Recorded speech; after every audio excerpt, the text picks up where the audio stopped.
لہٰذا یہاں پر میں خصوصاً اہل تشیع بھائیوں سے ضرور ریکویسٹ کروں گا، جو مولا علی کے ماننے والے ہیں وہ بات سمجھ لیں. مولا علی نے خوارج جنہوں نے مولا علی کو کافر کہا، مولا علی نے ان کے جنازے خود پڑھائے اور کہا یہ میرے بھائی تھے، بگوڑے ہو گئے، میں ان کو مسلمان ہی سمجھتا ہوں. اپنے ہاتھوں سے دفن کیا، ان کی عورتوں کو لونڈیاں نہیں بنایا. اور جب جنازہ پڑھایا جاتا ہے اس میں دعائے مغفرت ہوتی ہے، اللہم اغفر لحینا و میتنا. لہذا جو مولا علی کے ماننے والے ہیں وہ کسی صحابی کو گالی نہیں دیں گے. ہاں جو بنو امیہ کے ماننے والے ہیں تو یہ بدعت انہوں نے ہی شروع کی تھی، تو وہ ان کے ماننے والے ہیں، ٹھیک ہے، وہ اپنی نسبت ان کے ساتھ قائم رکھیں. ہم تو الحمدللہ مولا علی کے ماننے والے ہیں، ہم بنو امیہ کے ماننے والے نہیں ہیں، اور نہ ہم معاویہ بن ابی سفیان یا عمر ابن عاص یا مغیرہ ابن شعبہ رضی اللہ عنہم اجمعین ان کے ٹریک پہ چڑھنے والے ہیں. ان کی اللہ تعالیٰ کا ان کا معاملہ اللہ کے سپرد، لیکن ان کی ان غلط چیزوں کے اوپر ہم چلنے والے نہیں. ہم حضرت علی کے ساتھی ہیں، ہم کسی بھی صحابی کو برا نہیں کہیں گے انشاءاللہ. لہذا توبہ کریں. جو بھی آپ کو رافضی نظر آئے، صحابہ پر لعنت کرتے کو تم حضرت معاویہ کی پارٹی کا آدمی ہے، تو مولا علی کی پارٹی کا آدمی نہیں ہے، اس لیے تو یہ کام کرتا ہے.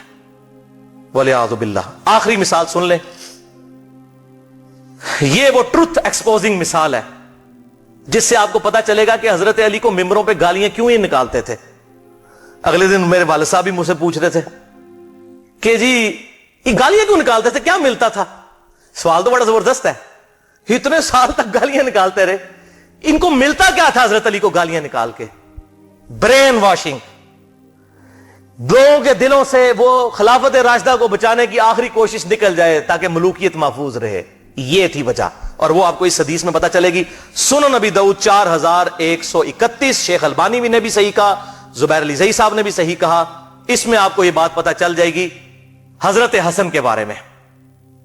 سیدنا مقدام بن مادی رضی اللہ تعالیٰ عنہ بڑے جلیل القدر صحابی ہیں. انہی سے وہ ابو داؤد میں حدیث ہے کہ مجھے اللہ تعالیٰ نے قرآن اور اس کی مثل عطا کیا، یعنی سنت. مقدام بن مادی یہ حضرت میر معاویہ کو ملنے کے لیے گئے شام میں، اور وہاں پر بیٹھے ہوئے ایک خبر آئی تو حضرت میر معاویہ نے کہا مقدام تجھے پتا ہے کہ حسن فوت ہو گئے؟ تو حضرت مقدام نے کہا انا للہ و انا الیہ راجعون. ایک مسلمان کے مرنے پہ یہی کرنا چاہیے نا. لیکن حضرت حسن فوت نہیں ہوئے تھے، قتل کیے گئے تھے. المصنف ابن ابی شیبہ میں موجود ہے انٹرنیشنل نمبرنگ کے مطابق 37,359، اور المستدرک الحاکم میں پورا چیپٹر ہے حضرت حسن کو زہر دیا گیا تھا. وہ زہر کیوں دیا وہ آپ کو پتا چل جائے گا. شہید کیا گیا بڑی چھوٹی سی عمر میں 49 ہجری میں. تو حضرت حسن کی وفات کی خبر پہنچی تو مقدام نے پڑھا انا للہ و انا الیہ راجعون. تو حضرت معاویہ نے کہا کہ مقدام تو حسن کے مرنے کو امت کے لیے مصیبت سمجھ رہا ہے؟ استغفر اللہ، اللہ اکبر، استغفر اللہ.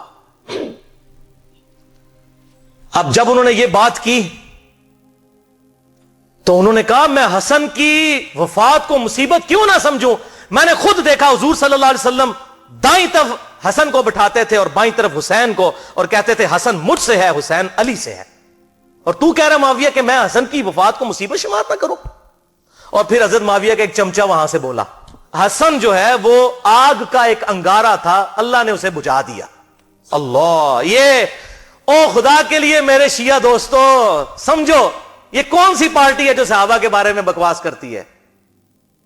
اگر آپ واقعی شیعہ نے علی، آئی ایم شیعہ پولیٹیکلی، جیسے امام شافعی نے فرمایا تھا اہل بیت کی محبت کا نام رافضی ہونا ہے تو میں رافضی ہوں. رافضی صحابہ کرام پر لعنت نہ کرے کوئی شیعہ، وہ تو حضرت علی کا ماننے والا ہی نہیں، وہ شیعہ نے علی ہے ہی نہیں، وہ شیعہ نے معاویہ ہے. تو یہ دیکھیں وہ چمچہ کہتا ہے حسن آگ کا انگارہ تھا، اللہ نے بجھا دیا. اللہ اکبر. مقدام نے کہا اللہ کی قسم معاویہ تو نے میرے دل کو آگ لگا دی ہے، میں اس وقت تک یہاں سے نہیں اٹھوں گا جب تک کہ تجھے آگ نہ لگا دوں. یہ ہے انڈر پروٹیسٹ اور اعلان حق جابر حکمران کے سامنے غلط بات کو غلط کہنا ہے.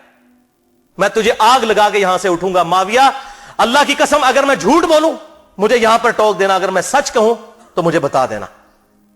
سن معاویہ میں تجھے اللہ کی قسم دے کے پوچھتا ہوں، کیا رسول اللہ نہیں فرمایا تھا کہ سونا مرد کے لیے حرام ہے؟ حضرت معاویہ نے کہا ہاں کہا تھا. اللہ کی قسم دے کر پوچھتا ہوں، کیا حضور صلی اللہ علیہ وسلم نے مرد کے لیے ریشم کو حرام نہیں فرمایا؟ کہا تھا. اللہ کی قسم دے کر پوچھتا ہوں کہ آپ صلی اللہ علیہ وسلم نے درندوں کی کھالیں اور متکبرانہ لباس اور درندوں کے اوپر سواری کرنے کو حرام نہیں فرمایا تھا؟ حضرت معاویہ نے کہا ہاں کہا تھا. ان کا معاویہ یہ تینوں کام تیرے گھر میں ہوتے ہیں, تینوں حرام کام ہوتے ہیں تیرے گھر میں. وہ جو میں نے کہا نا انڈر پروٹیسٹ. حضرت معاویہ نے کہا مقدام مجھے پہلے ہی پتا تھا میں باتوں میں تجھ سے جیت نہیں سکتا. تجھے سانو حدیثاں سنا دو جی امام حنیفہ کے مقابلے نبی دی حدیث آ جائے, ایتھے ویکھو اتنا ہی کافی ہے. تو انہوں نے جب یہ حدیث بیان کی پھر کہا کہ لاؤ مقدام کو کچھ مال دو. اتنا لا کے ڈھیروں مال دیا گیا. حضرت مقدام نے وہیں غریب لوگوں میں اس کے سامنے تقسیم کیا. ان کا مجھے مال کی حاجت نہیں, میں نے جو حق ادا کرنا تھا وہ کر دیا. یہ تھا بات بھائی. حسن انگارہ کیوں تھا ان کے لیے؟ صلح حسن ایک ٹریٹی کے تحت, ایک معاہدے کے تحت ہوئی تھی جس میں بڑی بڑی شرطیں یہ تھیں کہ معاویہ تم اپنے مرنے کے بعد امت کو شورا پر چھوڑو گے جس طرح کہ شیخین نے چھوڑا تھا, ابو بکر عمر نے. اپنا خلیفہ کسی کو خود نامزد نہیں کرو گے, اپنی اولاد میں نہیں کرو گے, اور مال فہ میں سے اور مال غنیمت میں سے جو حصہ اہل بیت کو ملتا ہے قرآن کی روح سے مال غنیمت کا وہ ملتا رہے گا. اسی طریقے سے تم جو ہے وہ میرے باپ کے اوپر ممبروں پر لعنت نہیں کرو گے, کیونکہ پہلے سے لعنت شروع ہوگی, شام کے گورنر تھے وہیں سے لعنت شروع کی تھی, یہ ختم کرو گے. لیکن کسی بات پر عمل نہیں ہوا. الٹیمیٹلی پھر انجام کیا ہوا وہ صحیح بخاری کے اندر حدیث ہے, 7109 نمبر حدیث. حضرت حسن کو حضور صلی اللہ علیہ وسلم نے اپنی گود میں اٹھایا ہوا تھا, ٹھیک ہے, اور یہ حدیث شروع یوں ہوتی ہے کہ جب حضرت علی کی شہادت کے بعد لوگوں نے حضرت حسن کو خلیفہ چنا. یہ بھی یاد رکھیے حضرت علی نے حضرت حسن کو خلیفہ نہیں بنایا, حضرت علی نے اپنا خلیفہ کسی کو نہیں بنایا. سنی شیعہ کتابوں دونوں میں لکھا ہے. انہوں نے کہا میں یہ وزن نہیں اٹھاؤں گا, میں امت کو اسی طرح چھوڑ کے جا رہا ہوں, اپنا خلیفہ خود چننا جس طرح حضور کی وفات کے بعد ہم نے ابو بکر کو چنا تھا, میں نے نہیں کسی کو بنانا. پھر لوگوں نے مشورہ کر کے حضرت حسن کو چنا. حضرت حسن نے 40,000 کا لشکر لے کے آئے, صحیح بخاری 7109. سامنے سے حضرت میر معاویہ عمر بن عاص کہتے ہیں کہ معاویہ یہ تو وہ لشکر ہے جس نے موت پہ بیعت کی ہے, یہ تو ہماری تکہ بوٹی کر دے گا. تو حضرت معاویہ نے کہا پھر کیا کریں؟ ان کا صلح کرو حسن کے ساتھ, اس کے بغیر چارہ نہیں ہے. اچھا, انہوں نے پھر کہا ٹھیک ہے صلح کر لیتے ہیں, صلح آفر کرتے ہیں. اور سورۃ الانفال کے اندر یہ موجود ہے کہ اگر کافر بھی میدان جنگ میں صلح کی آفر کرے تو جنگ روک دو. حضرت حسن کو بھیجا صلح کے لیے. حضرت حسن رضی اللہ تعالیٰ عنہ نے وہ صلح قبول کر لی اور ان کے حق میں دستبردار ہو گئے. کیوں؟ کہ میں ان کو فری ہینڈ دے دوں. جو یہ کہتے ہیں نا قاتلین عثمان سے بدلہ لینا ہے, تو اب لے کر بتائیں, جو ان کے زوم میں ہے وہ بتا دیں. یہ نہ کہ میرے پاس خلافت نہیں تھی تو میں خلافت حوالے کرتا ہوں. اور حضور صلی اللہ علیہ وسلم کے الفاظ وہاں پر پھر وہ تابعی 7109 کہ حضور نے حضرت حسن کو گود میں اٹھا کر کہا تھا میرا یہ بیٹا سید ہے, اس کی وجہ سے اللہ تعالیٰ مسلمانوں کے 2 گروہوں میں صلح کروا دے گا, اس کی وجہ سے, یعنی یہ قربانی دے گا. حضرت امیر معاویہ نے قربانی نہیں دی ہے, حضرت حسن نے. اس کا اس کی وجہ سے 2 گروہوں میں صلح کروا دے گا. الحمدللہ حضرت حسن نے فری ہینڈ دیا کہ بھائی آپ دیکھ لیتے ہیں. آپ کا دعویٰ تھا نا وہ جس طرح آج کل ہے جی, وہ کہتا ہے جی مجھے حکومت دو, کہتا ہے مجھے حکومت دو, یہ لو جی حکومت پڑی, آپ کر کے بتاؤ, لگ پتا جائے گا. لیکن پھر 20 سال تک, یہ 41 ہجری میں واقعہ ہوا اور حضور کی پریڈکشن پوری ہوئی کہ 30 سال تک خلافت علی منہاج النبوہ جو میں نے بیان کیا ابو داؤد ترمذی اور مسند احمد سے, وہ پورے ہوئے.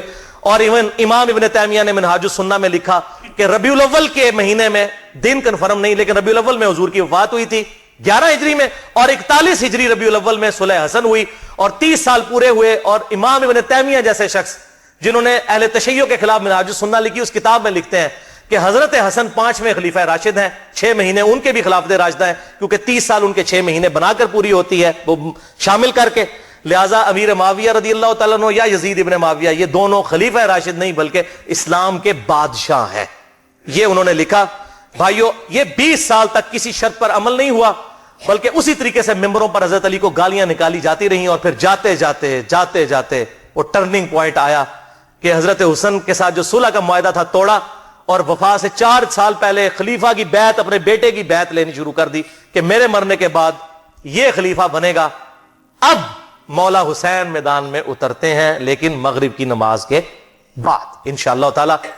بھائیو, ابھی تک تقریباً ہماری 1.5 گھنٹے کی گفتگو ہو چکی ہے, اور اب انشاءاللہ یہ 25-30 منٹ میں ہماری گفتگو کنکلوڈ ہو جائے گی.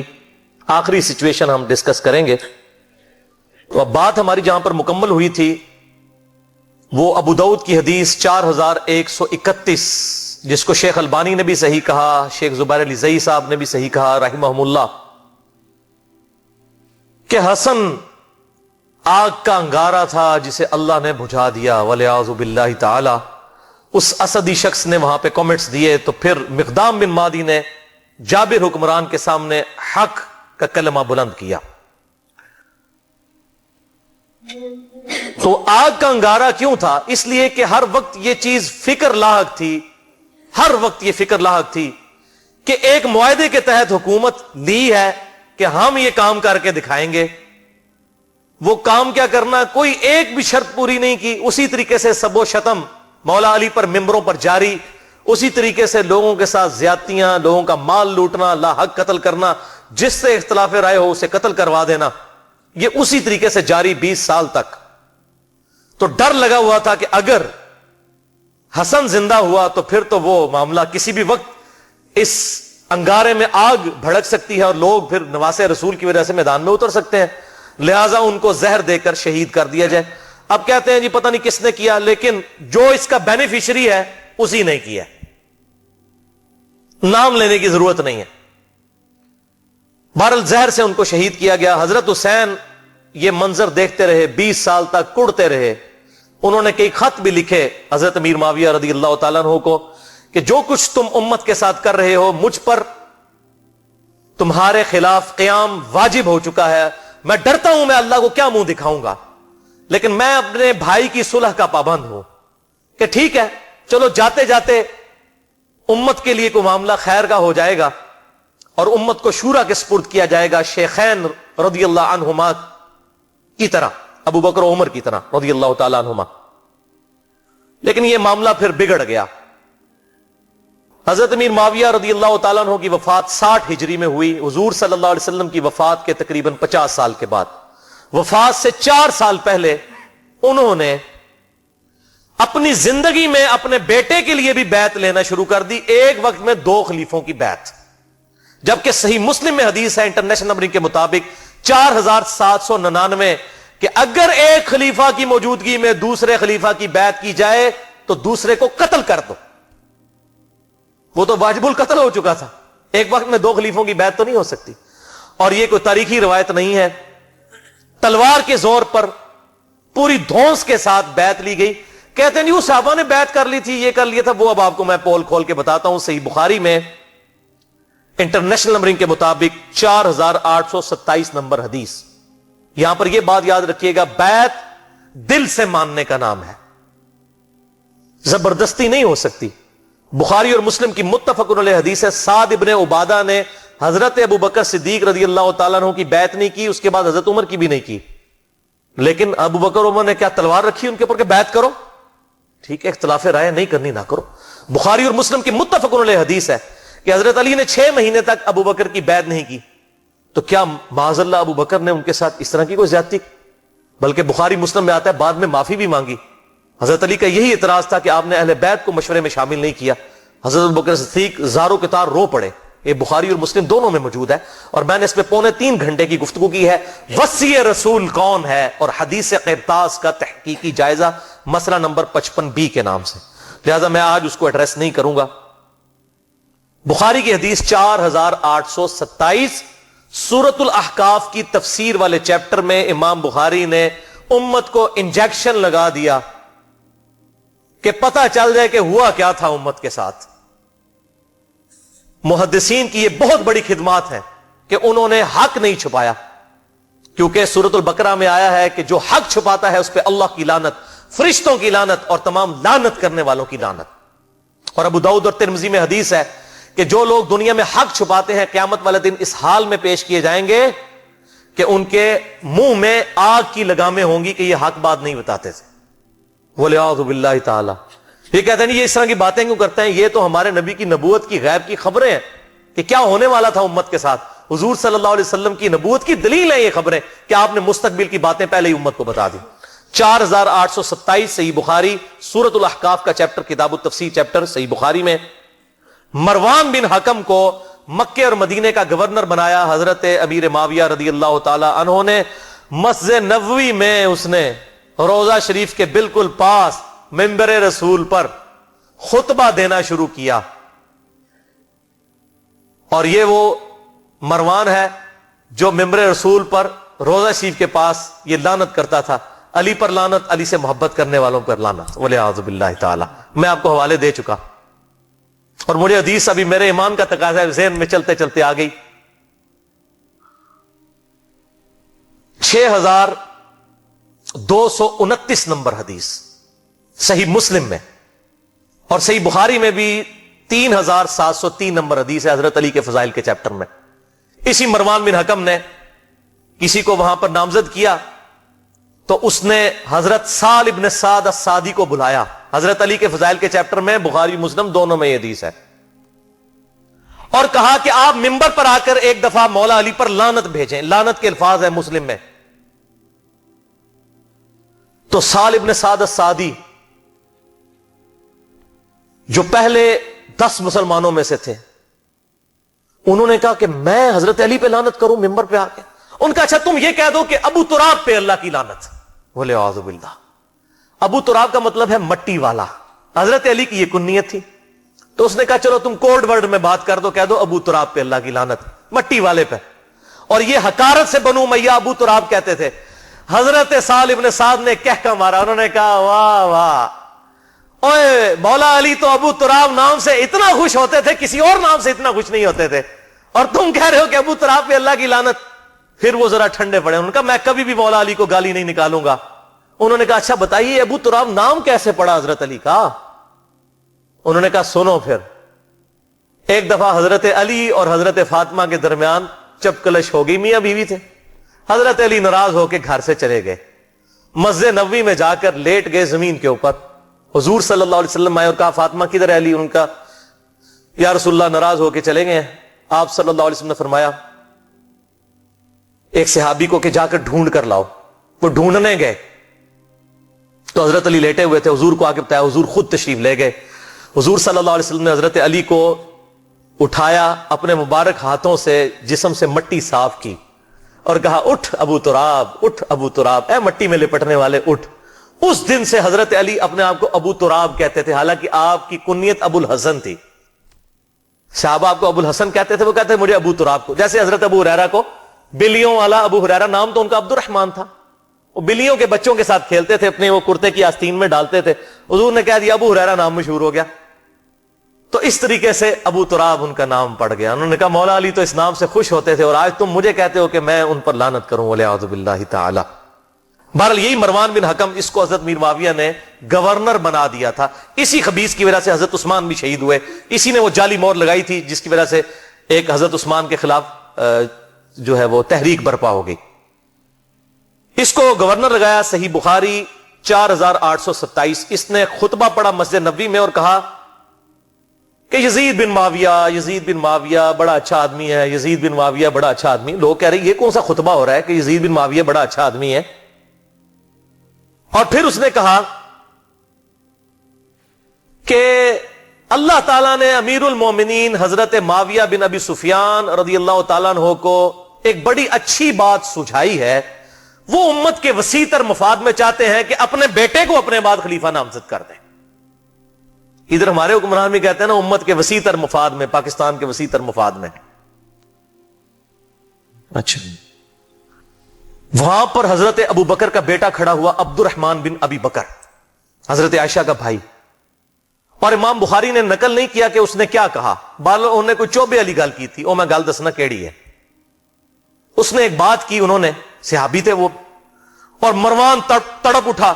اس نے کہا پکڑو اس ابو بکر کے بیٹے کو. ایسی کی تیسی یہ لوگ حکمرانوں کے خلاف بولتے ہیں، کلمہ حق بلند کرتے ہیں. حضرت عبد الرحمن بن ابی بکر جو ہے بھاگ کے حضرت عائشہ کے حجرے میں چلے گئے. حضرت عائشہ اسی مسجد نبوی کے ساتھ حجرہ تھا حضور صلی اللہ علیہ وسلم کی قبر مبارک کے پاس. وہاں جا کر پناہ لی تو مروان پھر بھی اس کا غصہ نہیں ٹھنڈا ہوا. باہر سے حضرت ابو بکر کی اولاد کے بارے میں اس نے الفاظ استعمال کیے. تو عبد الرحمن بن ابی بکر وہی ہے نا جس کے بارے میں قرآن میں سورۃ الاحقاف میں آیت نازل ہوئی ہے کہ یہ کافر کہتا ہے اپنے ماں باپ کو کہ تم مجھے کہتے ہو کہ مرنے کے بعد مٹی سے دوبارہ زندہ کیا جاؤں گا. یہ جھوٹے وعدے تم مجھے دیتے ہو. ابو بکر کے بیٹے کہ تیرے بارے میں آیت ہے، تو ہے وہ کافر. والعیاذ باللہ. حضرت عائشہ سے نہ رہا گیا. انہوں نے کہا اسکت، خاموش ہو جا. آل ابی بکر کے بارے میں قرآن میں کوئی آیت نازل نہیں ہوئی سوائے میری شان میں جو اللہ نے سورہ نور میں اعلان برات کیا تھا، مجھ پر تہمت لگی تھی. تو آج آل ابی بکر کے بارے میں یہ بات کرتا ہے. یہ تو تھی بخاری میں. اب اس کی حدیث کا ترک المستدرک للحاکم میں 8483، سنن نسائی الکبرا میں 11,491 اور تفسیر ابن کثیر میں اسی جگہ پر امام ابن کثیر یہ سارے طرق لے کر آئے، اور فتح الباری میں صحیح بخاری 4827 کی شرح جو فتح الباری ابن حجر اسقلانی نے لکھی، انہوں نے یہ سارے طرق نقل کیے کہ وہ کہا کیا تھا جب اس نے کہا نا اللہ تعالیٰ نے امیر المومنین کو یہ بات سجھائی ہے کہ وہ امت کے وسیع تر مفاد میں اپنی اولاد کو خلیفہ بنانا چاہتے ہیں، تو ساتھ اس نے کہا جیسا کہ ابو بکر نے بھی تو عمر کو خلیفہ بنایا تھا۔ تکو ذرا، کدھر ابو بکر؟ حضرت عمر کوئی حضرت ابو بکر کے بیٹے تھے؟ حضرت ابو بکر کے تو 2 بیٹے جوان تھے، محمد بن ابی بکر، عبد الرحمن بن ابی بکر۔